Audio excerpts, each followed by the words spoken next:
अल्लाहु अकबर। रसूल रहमत सल्लल्लाहु ताला अलैहि वसल्लम की बारगाह में एक साहबी हाजिर हुए। आकाए करीम सल्लल्लाहु अलैहि वसल्लम ने उन्हें इरशाद फरमाया कि मुसलमान पर सदका जरूरी है। यह बुखारी शरीफ की हदीस है, मैं उसका मफहूम आपके सामने पेश कर रहा हूं। गौर से सुनिएगा। आज आपको अपनी सोच दुरुस्त करके जाना है। आज एक सोच लेकर जाना है, खुद गर्ज नहीं बनेंगे, हम दूसरों का भला चाहने वाला बनेंगे इंशाअल्लाह। अगर यह जज्बा लेकर के यहां से उठे तो मैं यकीन के साथ कहता हूं आप जमीन के ऊपर बोझ नहीं बनेंगे, जमीन की जरूरत बन जाएंगे। गौर से सुनो। आकाए करीम सल्लल्लाहु अलैहि वसल्लम ने इरशाद फरमाया कि हर मुसलमान पर सदका जरूरी है। साहबा ने अर्ज किया, या रसूल अल्लाह सल्लल्लाहु ताला अलैहि वसल्लम, अगर कोई इसकी इस्तिताअत न रखता हो तो, यानी इतना माल नहीं उसके पास कि वो सदका कर सके, तो अब क्या करे? तो आकाए करीम सल्लल्लाहु अलैहि वसल्लम ने इरशाद फरमाया, मेहनत करके कमाए, खुद पर भी खर्च करे और उसमें से सदका भी करे। यानी पता चला मुफ्त खोर बन करके मत रहना, मेहनत करके कमाओ, खुद को भी फायदा पहुंचाओ और दूसरों को भी फायदा पहुंचाओ। अब साहबा ने अर्ज किया, या रसूल अल्लाह सल्लल्लाहु ताला अलैहि वसल्लम, अगर कोई इसकी भी ताकत नहीं रखता तो, यानी अब इतना कमजोर हो गया कि कमाने की ताकत नहीं, या उसके पास कोई सोर्स ऑफ इनकम नहीं, न इतना कैपिटल है कि कारोबार कर सके, बड़ी मुश्किल से खुद का ही गुजारा नहीं होता और उसके लिए भी कोई माकूल इंतजाम नहीं, तो क्या करे? तो अर्ज करने लगे, हुजूर अगर कोई ये भी ना कर सके तो सरकार सल्लल्लाहु अलैहि वसल्लम ने फरमाया, किसी जरूरतमंद की मदद कर दे। अब मदद से क्या मुराद?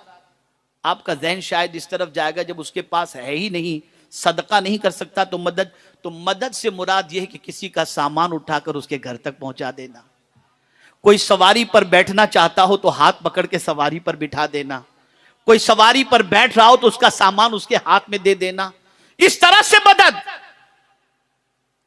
तो साहबा ने अर्ज किया, कोई ये भी ना कर सके तो सरकार सल्लल्लाहु अलैहि वसल्लम ने फरमाया, फिर अच्छी बातों का हुक्म दे कि ये भी सदका है।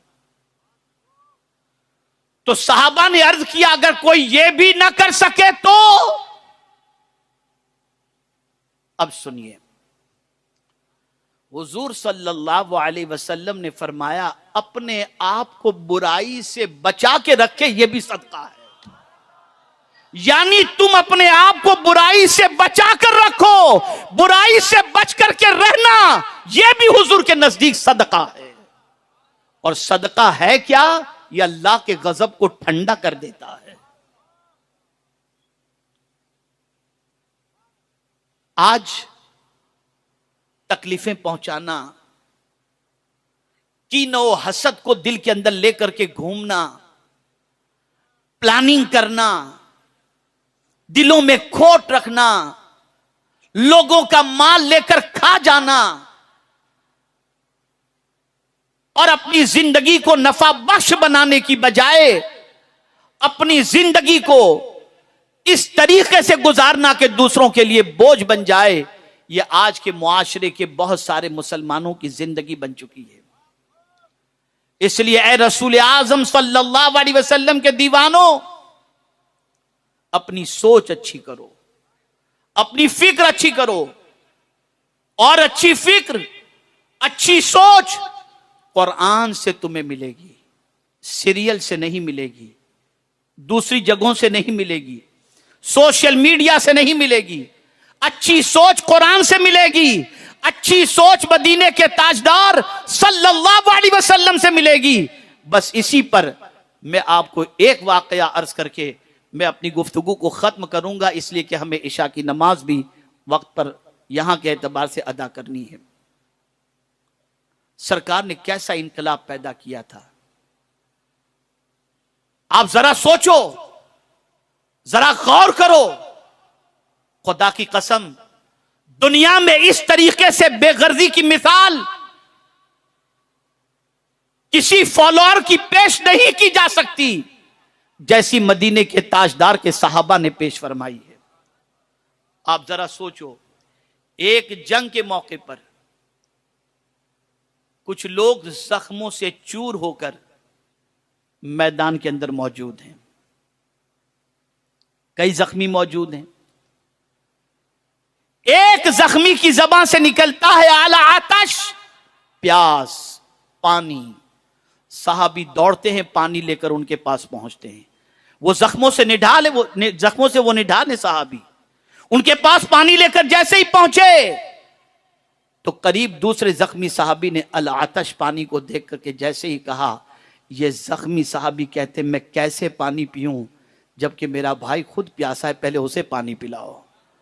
वहां तक पहुंचे तो तीसरे ने आवाज लगाई अल आतश, तो दूसरे ने कहा उसे पहले पानी पिलाओ, मैं कैसे पानी पीऊं, मेरा भाई प्यासा है।